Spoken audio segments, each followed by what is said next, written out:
তো বন্ধুরা ওয়েলকাম করছি এই চ্যানেলের আরও একটা নতুন ভিডিওতে। তো এই ভিডিওতে কিন্তু আমরা ডিসকাস করব অবশ্যই বেঙ্গালুরু এবং চেন্নাই ম্যাচ নিয়ে। তাছাড়া কিন্তু under 20 youth pink ladies cup ছিল, সেই ম্যাচ সম্পর্কে কথা বলবো এবং আইএসএলের প্লে অফ রেস কিন্তু জমে উঠেছে, সেই ব্যাপারেও কথা বলবো।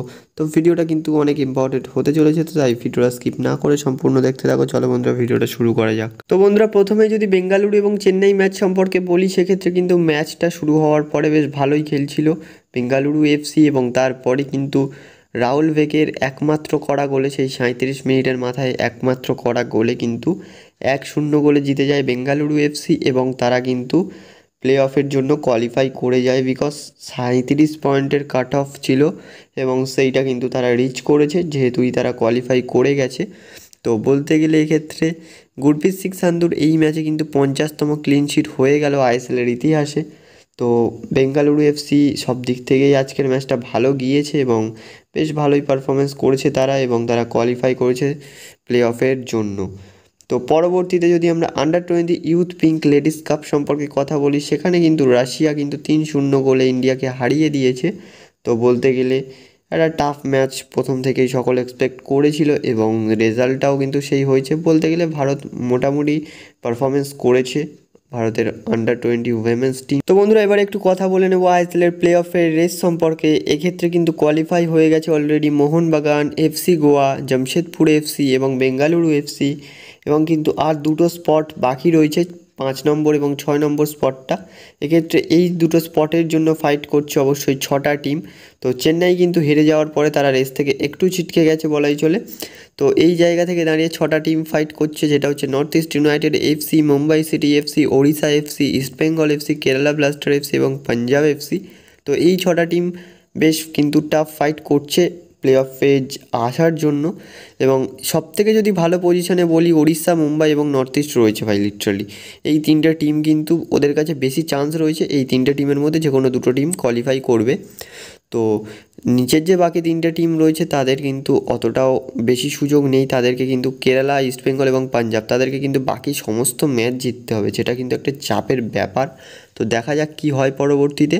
তো এই জায়গা থেকে যদি আমরা এরপরে কোয়ালিফাইং সিনারিওটা নিয়ে কথা বলি, সেক্ষেত্রে কিন্তু নর্থ ইস্টের কিন্তু বাকি দুটো ম্যাচ বেঁচে রয়েছে এবং চেন্নাই এবং ইস্ট বেঙ্গলের এগেনস্টে। তো ম্যাচ দুটো অনেকটাই ইজি বলাই চলে।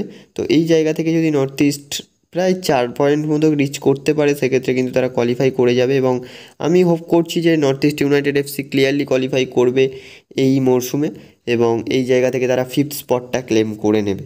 তো এই জায়গা থেকে দাঁড়িয়ে অবশ্যই আমরা সেকেন্ড টিম যেটা রয়েছে মুম্বাই সিটি এফসি, তো তাদের ব্যাপারে যদি কথা বলি, তাদের কিন্তু 3টে ম্যাচ এখনও বাকি রয়েছে এবং তাদের কিন্তু ম্যাচগুলো কিন্তু সবথেকে টাফ ম্যাচ বাকি রয়েছে, মোহনবাগান, কেরালা এবং বেঙ্গালুরু।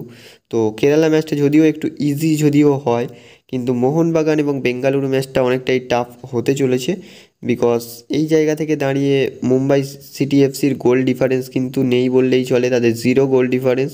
কোনো টিমের সঙ্গে যদি তাদের পয়েন্ট ইকুয়াল হয়ে যায়, কিন্তু সেই অপোনেন্ট টিমটাই কিন্তু কোয়ালিফাই করবে। তো এই জায়গা থেকে দাঁড়িয়ে লিটারালি একটু ডিফারেন্স রয়েছে, নর্থ ইস্টের +10 গোল ডিফারেন্স রয়েছে, ওড়িশা এফসির +6 গোল ডিফারেন্স রয়েছে, কিন্তু সেই জায়গায় দাঁড়িয়ে মুম্বাই সিটি এফসির 0 রয়েছে। তো এই জায়গা থেকে কী হয় সেটাই দেখার বিষয়, আমরা পরবর্তীতে দেখে নেব। তো এই যে 3টে টিম, তাদের মধ্যে সবথেকে হচ্ছে পিছিয়ে রয়েছে মুম্বাই সিটি এফসি।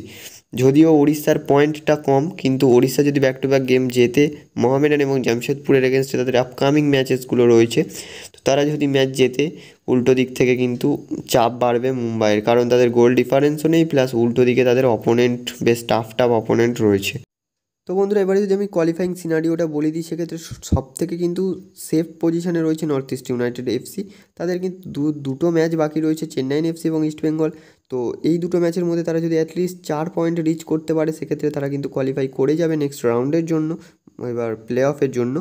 তো সব থেকে সেফ পজিশনে রয়েছে তারা এবং আমি যদি বলি, তারা কিন্তু ভাই কোয়ালিফাই করছে লিটারালি।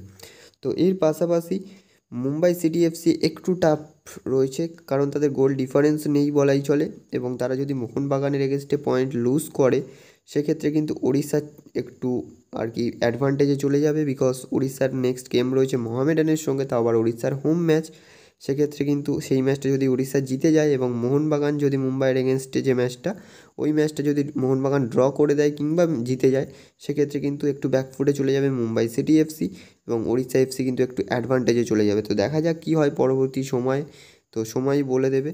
হয়তো আমি যদি বলি কারা কোয়ালিফাই করছে, নর্থ ইস্ট এবং উড়িষ্যা কিন্তু আমার মতে কোয়ালিফাই করছে। তো ভিডিওটা এখানেই শেষ করছি, দেখা হচ্ছে পরবর্তী ভিডিওতে। Thanks for watching and keep supporting guys.